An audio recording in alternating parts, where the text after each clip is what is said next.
Ladies and gentlemen, the story you are about to see is true. The names have been changed to protect the innocent.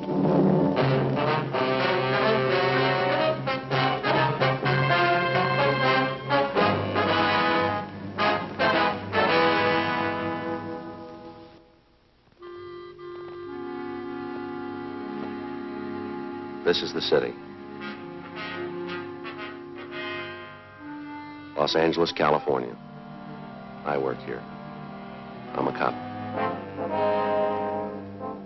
It was Tuesday, February 3rd. It was cold in Los Angeles. We were working the night watch out of homicide detail. My partner's Frank Smith. The boss is Captain Lorman. My name's Friday.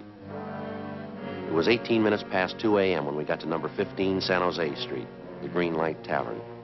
A killer was loose in the city. His weapon, a .38 caliber revolver. His objective, robbery and murder.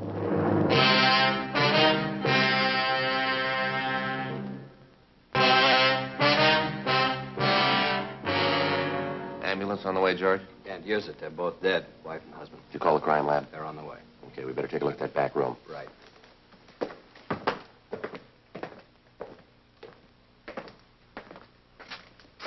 This is the way you found him, Crowley?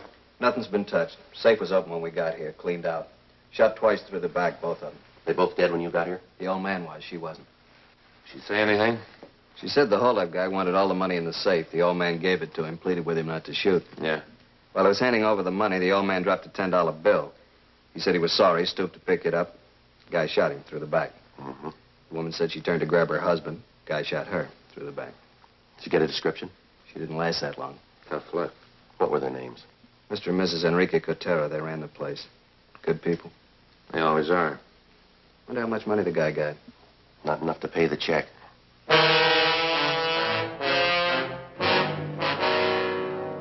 Sergeant Allen and the crew from the crime lab arrived and went to work. They dusted for fingerprints, took pictures of the back room, the safe, the victims. Every object that could have any possible tie-in with the crime was photographed. Captain Lorman was with them. Looks like that job over on the east side last month, Skipper. Same M.O. Kid with Ramsey. He the witness? Yeah, he worked for the Coteras, didn't he? Yeah, bar boy, handyman, you know. Ramsey's getting no place with him. What's the matter? Spanish, can't speak English. Well, how's your Spanish, Frank? Still high school Spanish. All right, let's give it a try.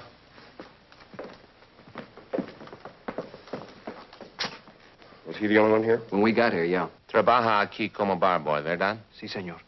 3 months. Mr. Cotero era muy bueno conmigo. ¿Cómo se llama? Juan Pedillo. Vivo al otro lado de la barra, en la casa de huéspedes. What's he saying, Frank? Well, his name's Juan Padillo. He's been working here for about 3 months. He lives next door in the rooming house.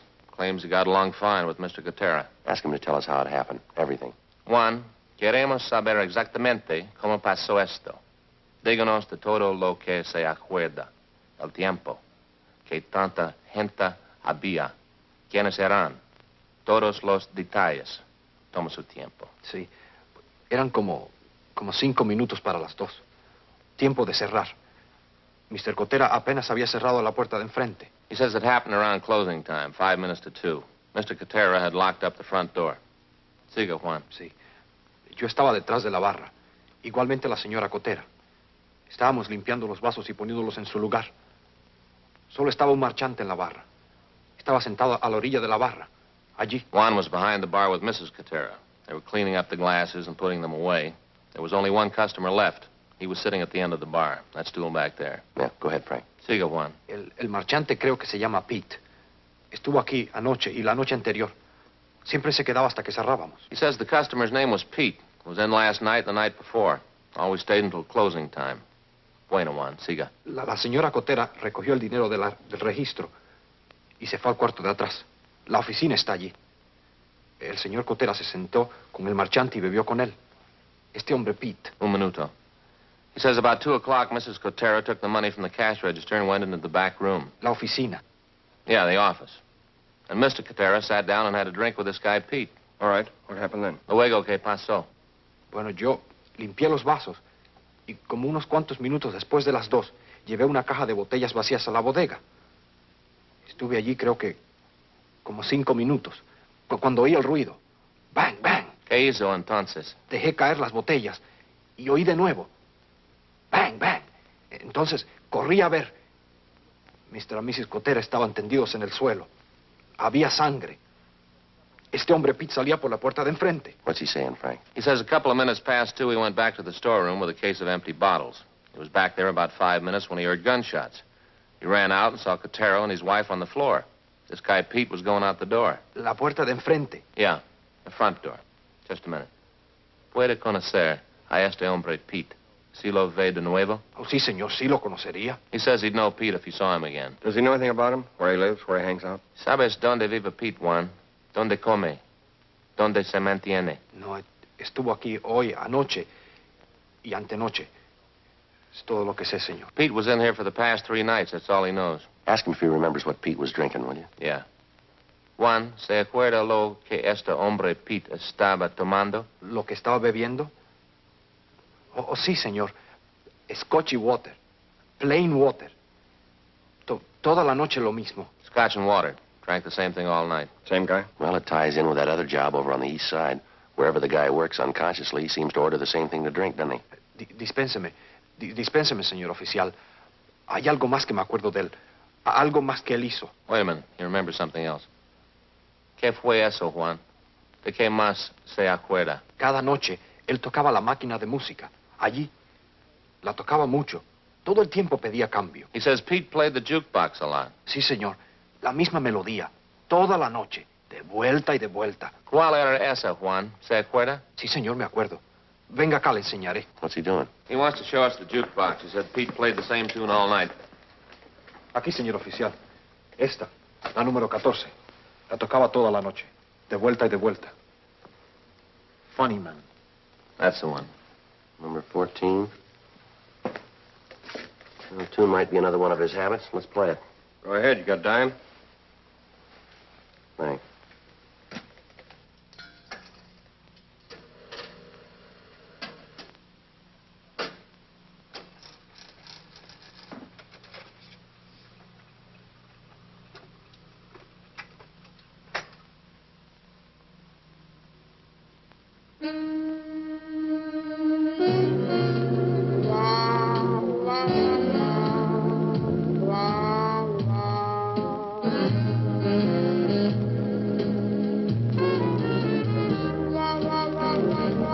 Sí, esa es. Él tocaba esa. He says that's the one. Must be in every jukebox in town. What does that prove? It's not going to be very much help. A lot of people like that tune. Only one man commits murder to it.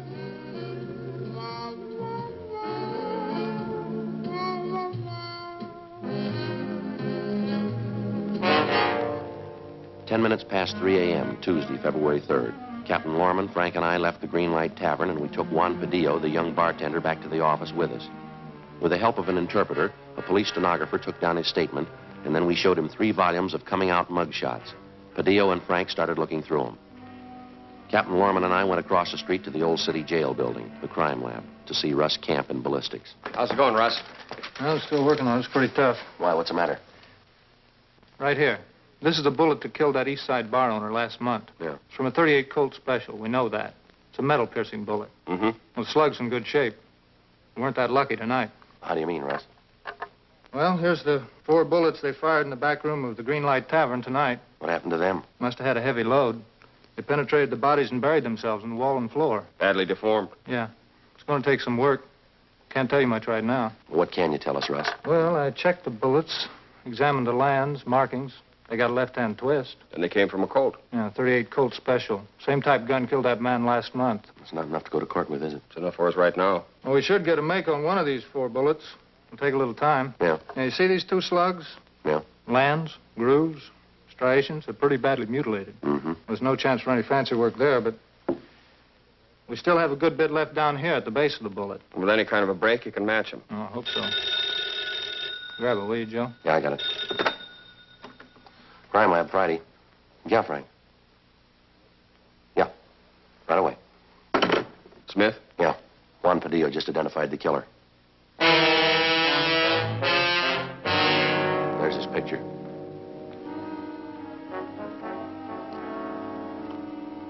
There's his package.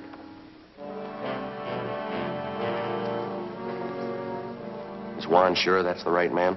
Dispénseme, señor oficial. ¿Qué dijo usted? Él dijo, ¿está usted segura que este es el hombre? Oh, sí, señor. Es él, estoy seguro. He's sure. Well, according to his R card, Albert J. Stacy, white male American, 5'11", 170 pounds, brown hair, blue eyes. Here's a red flag on his index card, violation of parole. Got out of San Quentin 18 months ago. Burglary, auto theft, armed robbery. He's used a gun before. That makes him number one.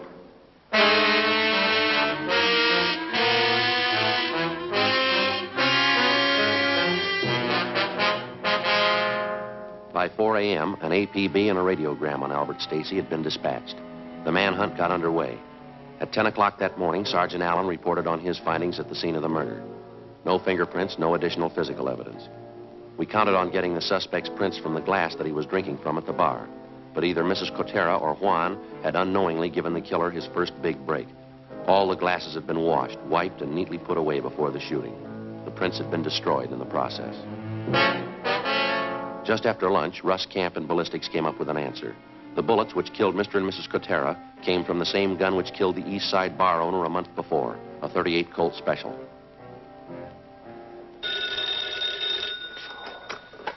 Homicide, Lorman. Yes, Crowley. Where? Good, thanks. I just picked up Stacy. They're bringing him in.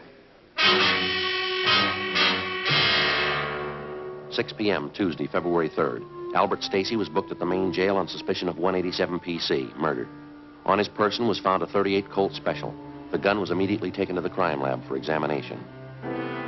Stacy was brought to the interrogation room. Frank and I questioned him for 4 hours. He denied any connection with the two robberies and the murders. At 10 o'clock that night, we sent out for coffee and sandwiches.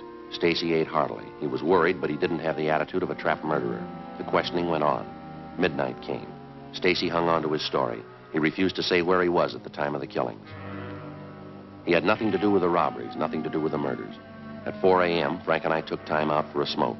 He's bound to break. He's got to. Well, either he's a great actor or I'm tired. He doesn't strike me as a guilty man. Well, I'm with you, but what about his record and the mugshot the kid picked out? Seaman, Yeah, how's it going? nothing? Russ Camp just called about Stacy's gun. Yeah. Maybe we found the right man, but we got the wrong gun.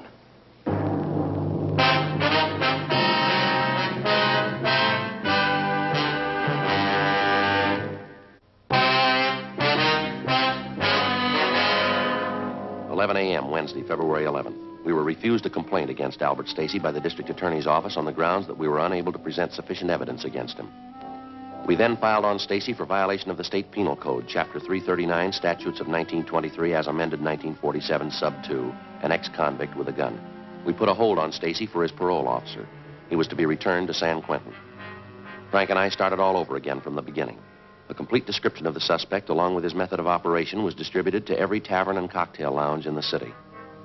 A special detail of men from the Metropolitan Division was assigned to stand a special watch between the hours of midnight and 3 a.m. During the month that followed, we set trap after trap for the killer. He failed to take the bait.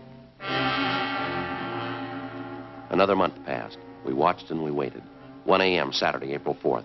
Frank and I were cruising the central area. Attention, all units. All units. A 211 and shooting in the bar on the corner of Bellevue and Allison. A 211 and shooting in the bar on the corner of Bellevue and Allison. Suspect left the scene on foot. Suspect is wearing dark coat, light trousers. 1R5, take the call. Code 3. Let's go. 1K80, 1K80. 1K80, go ahead. On that call to Bellevue and Allison, we are in the vicinity. We will handle. 1K80, roger. 1K80. Any further description on the 211 suspect? 1K80, no further details. Suspect wearing dark coat, light trousers. Left the scene on foot. Code 3. Let's roll it. 2 minutes later, Frank and I got to the Windsor Buffet. The robbery victims were the owners, Mr. and Mrs. Ernest Lineberger. Mrs. Lineberger did all the talking. 1:25 a.m. Frank and I continued questioning Mr. and Mrs. Lineberger. Their description of the suspect, his M.O., and all of his actions matched those of the man who had shot down Mr. and Mrs. Cotera 2 months before, and the East Side bar owner a month before that. The Linebergers told us that the suspect drank only scotch and plain water, and that he played the jukebox incessantly. The same tune, Funny Man. That's right, Funny Man. That's what he played. I got a good look at his wrist, too, his right wrist. What about it? He's got a picture tattooed on the underside. What kind of a picture? A Looks like a cat, a black cat. Do you by any chance have the glass that he was drinking out of? Yeah, it's over by the door. Smashed to bits. Sure, I threw it at him when he ran out the door. 2:12 a.m. Frank and I drove Mr. and Mrs. Lineberger to the office where we took their statements and filled out a crime report. After that, we went down the hall to R&I and had one of the officers on duty check through the oddity file for us. That's it, Joe. Only guy in the file with a tattoo of a cat on his wrist. Yeah. He's got a different tattoo on his left wrist. He's only got one name. Wesley R. Guttridge. We pulled his mugshot. He was almost a dead ringer for Stacy. We compared descriptions. They matched almost perfectly. A radiogram was sent out on him, and communications broadcast a want for murder. Captain Lorman, Frank, and I checked our informants and all our available sources of information for the whereabouts of Wesley Guttridge. There was no trace of him. 2 days passed. We continued cruising the Central and Hollenbeck Park area. Unit 1A5, out for 7, KMA 367. Correction, 7R6. That's 2421 Beverly Boulevard. A prowler now. KMA 367. Attention, all units. Attention, all units. At 5th and Winston, the bar. A 211 and shooting. Code 3. Suspect left the scene on foot. Suspect was headed west on 5th Street. Attention, all units. All units. At 5th and Winston.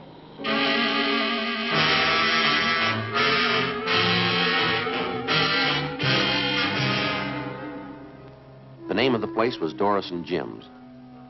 Inside, we found a man lying on the floor, face down. He was dead. There were 3 bullet wounds in his back. Jim gave him the money.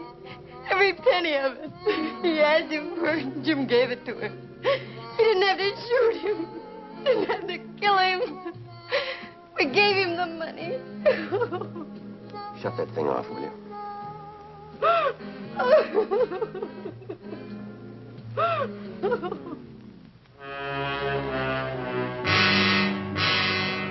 5 a.m. Tuesday, April 7th. Frank and I sat in on a meeting with Captain Lorman. Plans for a citywide Dragnet operation to apprehend the killer were discussed and formulated. By 7 a.m., an overall plan was set in motion. Every available man was ordered up for special duty in the Central area, the Newton Street Division, the University Division, and the Hollenbeck and Highland Park areas. Additional men from the Metropolitan Division, plus an extra complement of 45 radio and detective cars were assigned to the manhunt. The search for Guttridge went on all that day, all that night into the following morning. No sign of him. Friday, Saturday, Sunday, Monday. Still no sign of him. The 24-hour watch continued. 5 days, 10 days, 2 weeks. Tuesday, April 28th. It was the end of the 3rd week. Our relief showed up a few minutes before midnight. Before we went home, Frank and I stopped by the office to check with Captain Lorman. They told us in homicide that he was down the hall in communications. All units. All units. What's doing, Skipper? Just a minute. All units. 211 and a shooting. In the bar at 1231 North Fremont. 1231 North Fremont. 1K61, handle a call, code 3. 1K61, roger. 1K61, that's Ramsey and Crowley, isn't it? All units. 211 suspect has been identified by victim as Wesley Guttridge, murder suspect. The 1200 block of North Fremont's in the stakeout area, isn't it? Right on the edge of it, I think. Yeah, here it is. Right here.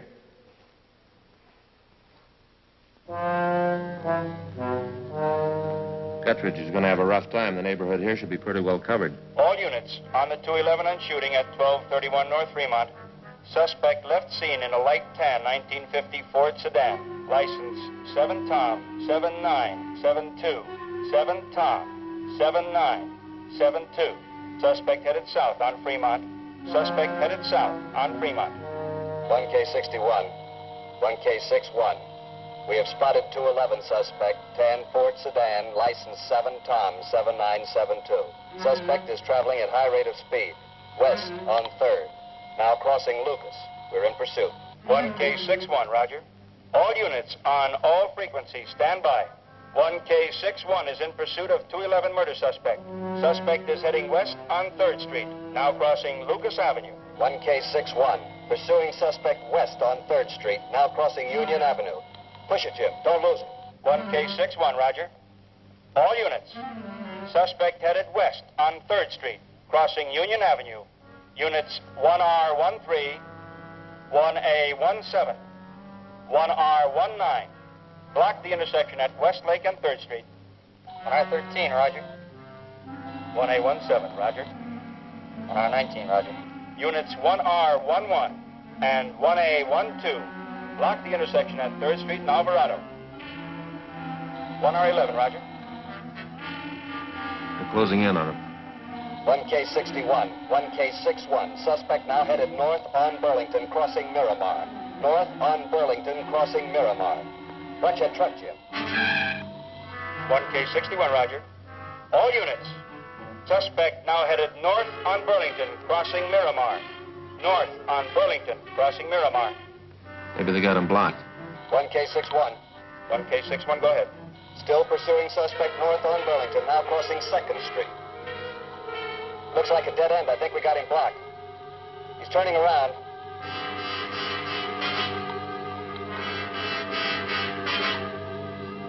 Watch it, Jim. Here he comes. Look out. There goes our windshield. You see all right, Jim? 1K61, 1K61. Maybe you heard it. He got by us. Suspect now headed east on Beverly Boulevard, crossing Belmont. Are you receiving us? 1K61, we are receiving you. All units. Suspect now headed east on Beverly Boulevard, now crossing Belmont. 1K61 is in pursuit. 1K61. Suspect just turned off Beverly onto Figueroa, heading north on Figueroa, crossing Temple. Just a minute, hold it. He just turned down Alpine. Hold it. Turned again. Suspect now headed north on Alameda, headed for the Southern Pacific train yards. Now crossing North Broadway, going into the yards. Don't lose him, Jim. All units. All units.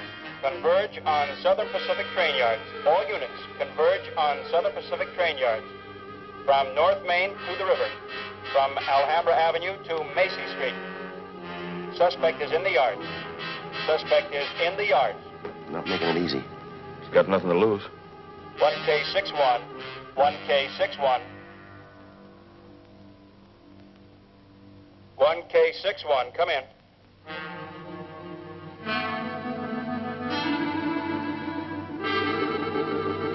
1K61, come in. 1K61. We have suspect in custody. We have suspect in custody. 1K61, roger. All units. 1K61 has suspect in custody. Return to your districts. Return to your districts. All frequencies clear. Well, I guess that does it. Yeah, it sounds like nobody was hurt. They didn't ask for an ambulance. Big night. Lucky one. Well, I'm going home. See you fellas in the morning. Good night, Skipper. Good night. Good night. Good night.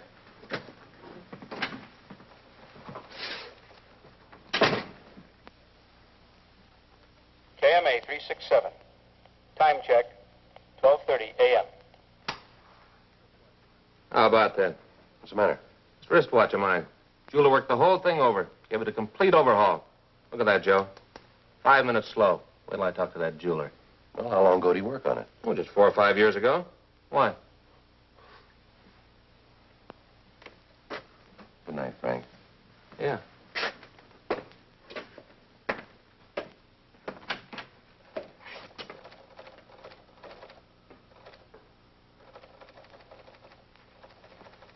What time you got, Lieutenant?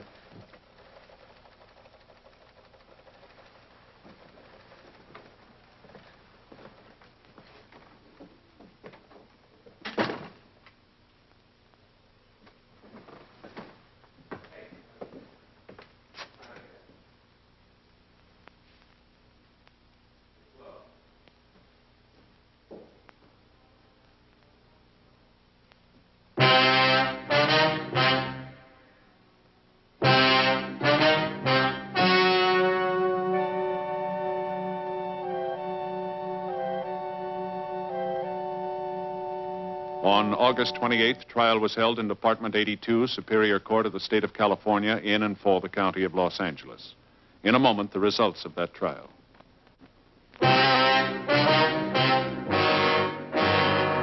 The suspect was tried and convicted of murder in the first degree.